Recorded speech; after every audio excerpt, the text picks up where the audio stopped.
ഈ ബഡ്ജറ്റിൽ, അതായത് 2022-23-24 ബഡ്ജറ്റിലും തന്നെ പ്രഖ്യാപിച്ചിരുന്ന ഒരു പ്രഖ്യാപനത്തിൻ്റെ ആവർത്തനമാണ് 24-25 ബഡ്ജറ്റിൽ കൊണ്ടുവന്നിരിക്കുന്നത്. അതായത് 50 വർഷത്തേക്ക് ഇൻട്രസ്റ്റ് ഫ്രീ പലിശരഹിത വായ്പ സംസ്ഥാനങ്ങൾക്ക്, അതും അവരുടെ മൂലധന ചെലവുകൾക്ക് വേണ്ടി. എന്ന് വെച്ചാൽ മൂലധന ചെലവുകൾ എന്ന് പറയുമ്പോൾ സോഷ്യൽ ഇൻഫ്രാസ്ട്രക്ചർ, സാമൂഹ്യ അടിസ്ഥാന സൗകര്യം, അതുപോലെ തന്നെ ഭൗതിക അടിസ്ഥാന സൗകര്യം അഥവാ ഫിസിക്കൽ ഇൻഫ്രാസ്ട്രക്ചർ. അങ്ങനെ ഫിസിക്കൽ ഇൻഫ്രാസ്ട്രക്ചർ എന്തൊക്കെയാണ്? സാമൂഹ്യ ഇൻഫ്രാസ്ട്രക്ചർ അഥവാ സോഷ്യൽ ഇൻഫ്രാസ്ട്രക്ചർ എന്ന് പറയുന്നത് ആരോഗ്യ വിദ്യാഭ്യാസ രംഗങ്ങൾക്ക് വേണ്ട അടിസ്ഥാന സൗകര്യ വികസനം. അതാണ് സാമൂഹ്യ അടിസ്ഥാന സൗകര്യം അഥവാ സോഷ്യൽ ഇൻഫ്രാസ്ട്രക്ചർ എന്ന് പറയുന്നത്. രണ്ടാമത് പറഞ്ഞത് ഭൗതിക അടിസ്ഥാന സൗകര്യം അഥവാ ഫിസിക്കൽ ഇൻഫ്രാസ്ട്രക്ചർ എന്ന് വെച്ചാൽ നമുക്ക് വേണ്ട യാത്രാ സൗകര്യങ്ങൾ, അത് റോഡ് ഗതാഗതം മാത്രമല്ല, റെയിൽ ഗതാഗതം മാത്രമല്ല, ഷിപ്പിംഗ് മാത്രമല്ല, എയർ, അങ്ങനെ എല്ലാത്തരം പിന്നെ യാത്രാ സൗകര്യങ്ങളും മാത്രവുമല്ല, മറ്റ് തരത്തിലുള്ള ഇൻഫ്രാസ്ട്രക്ചർ, എന്തൊക്കെ ഭൗതിക ഇൻഫ്രാസ്ട്രക്ചർ വേണമോ അതെല്ലാം ചേരുന്നതാണ്. ഫോർ എക്സാമ്പിൾ ഇപ്പോൾ ടൂറിസം വികസനം, അവിടെ ഒരുപാട് ഇൻഫ്രാസ്ട്രക്ചർ ആവശ്യമാണ്. അങ്ങനെ ഓരോ മേഖലകളിലും വേണ്ടി വരുന്ന ഈ യാത്രാ സൗകര്യം അല്ലാതെയുള്ള ഭൗതിക ഇൻഫ്രാസ്ട്രക്ചർ എല്ലാം ഉൾപ്പെടുന്നതാണ് ഫിസിക്കൽ ഇൻഫ്രാസ്ട്രക്ചർ അഥവാ ഭൗതിക ഇൻഫ്രാസ്ട്രക്ചർ അടിസ്ഥാന സൗകര്യം എന്ന് പറയുന്നു. അപ്പോൾ ഈ രണ്ട് മേഖലകളും അനിവാര്യമാണ് വികസനം. എന്താ കാരണം? സോഷ്യൽ ഇൻഫ്രാസ്ട്രക്ചർ എന്ന് പറയുന്നത് ആരോഗ്യം, വിദ്യാഭ്യാസം.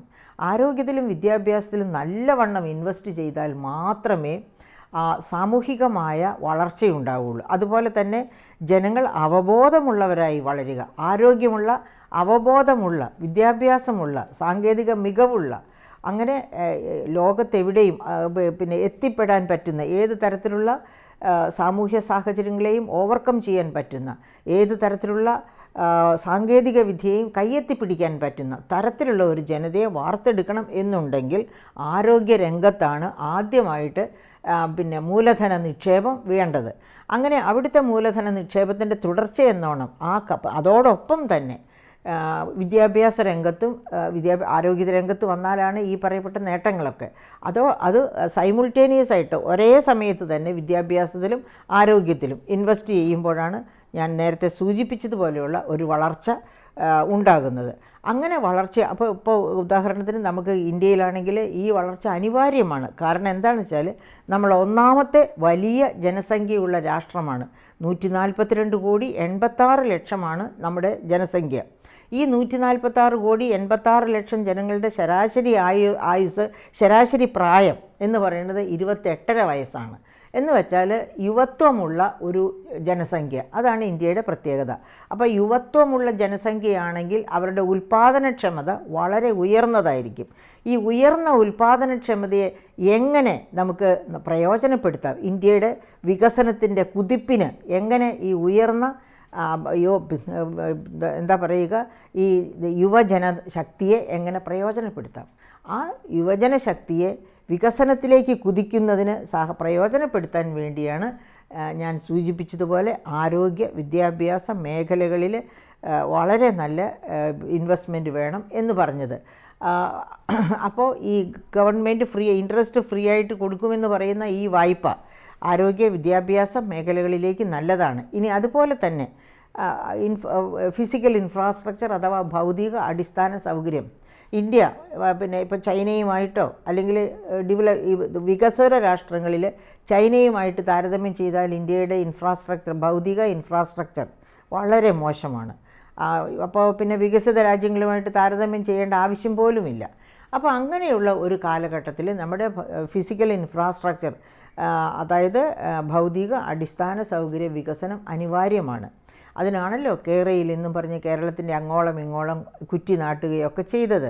നടക്കാത്ത സ്വപ്നങ്ങൾക്ക് വേണ്ടി, അല്ലെങ്കിൽ നടത്തിയാൽ പ്രയോജനമില്ലാത്ത സ്വപ്നങ്ങളുടെ പുറകെ പോകുന്ന ഒരു ഗവൺമെൻറ്റാണ് കേരള ഗവൺമെൻറ് എന്ന് സിൽവർ ലൈനിന് വേണ്ടി കുറ്റി നാട്ടിയതോടെ തന്നെ തെളിയിച്ചു കഴിഞ്ഞു. അപ്പോൾ അങ്ങനെയല്ലാതെ, അതായത് നല്ല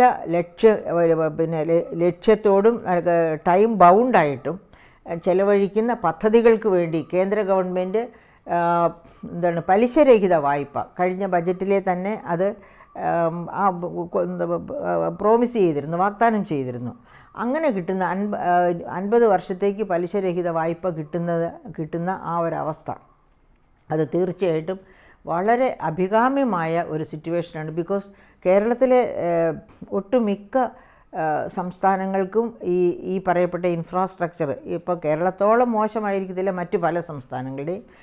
പക്ഷേ അതായത് വടക്ക് കിഴക്കൻ സംസ്ഥാനങ്ങളിലൊക്കെ ഇൻഫ്രാസ്ട്രക്ചർ വളരെ മോശമാണ്. അപ്പോൾ അങ്ങനെയൊക്കെയുള്ള സംസ്ഥാനങ്ങൾക്ക് ഈ ഇൻഫ്രാസ്ട്രക്ചർ വികസനത്തിന് വേണ്ടി, അതുപോലെ തന്നെ ഈ കേരളത്തിലാണ് സോഷ്യൽ ഇൻഫ്രാസ്ട്രക്ചർ നാം പറഞ്ഞ ആരോഗ്യ വിദ്യാഭ്യാസ മേഖലയിലെ ഇൻഫ്രാസ്ട്രക്ചർ നന്നായിരിക്കുന്നത്. മറിച്ച് മറ്റ് വടക്കേ ഇന്ത്യൻ സംസ്ഥാനങ്ങളിലെ UP അടക്കമുള്ള വടക്കേ ഇന്ത്യൻ സംസ്ഥാനങ്ങളിലൊന്നും തന്നെ സാമൂഹ്യ ഇൻഫ്രാസ്ട്രക്ചർ വളരെ മോശമാണ്. അതുകൊണ്ട് തന്നെ സാക്ഷരതയിലൊക്കെ ഈ സംസ്ഥാനങ്ങളൊക്കെ വളരെ പുറകിൽ നിൽക്കുന്നു. അപ്പോൾ ഇങ്ങനെയുള്ള ഒരു സാഹചര്യത്തിൽ ഒരു ഓവറോൾ ഡെവലപ്മെൻറ്റ്, അതായത് ഒരു എല്ലാ വിഭാഗങ്ങളെയും ഒന്നിച്ചു ചേർത്ത്, എല്ലാ സംസ്ഥാനങ്ങളെയും ഒന്നിച്ചു ചേർത്ത് വികസനം നടത്തുക എന്ന് പറഞ്ഞാൽ അതിലേക്കുള്ള ഒരു ചുവടുവയ്പ്പായിട്ട് വേണം നമ്മളിത് കാണാൻ. പക്ഷേ ഈ കഴിഞ്ഞ ബജറ്റ് ഇയറിൽ 2023-24 ബജറ്റിൽ ഇങ്ങനെ ഈ പലിശരഹിത വായ്പ ഓഫർ ചെയ്തിരുന്നു. പക്ഷേ കേരളം അത് എടുത്തോ?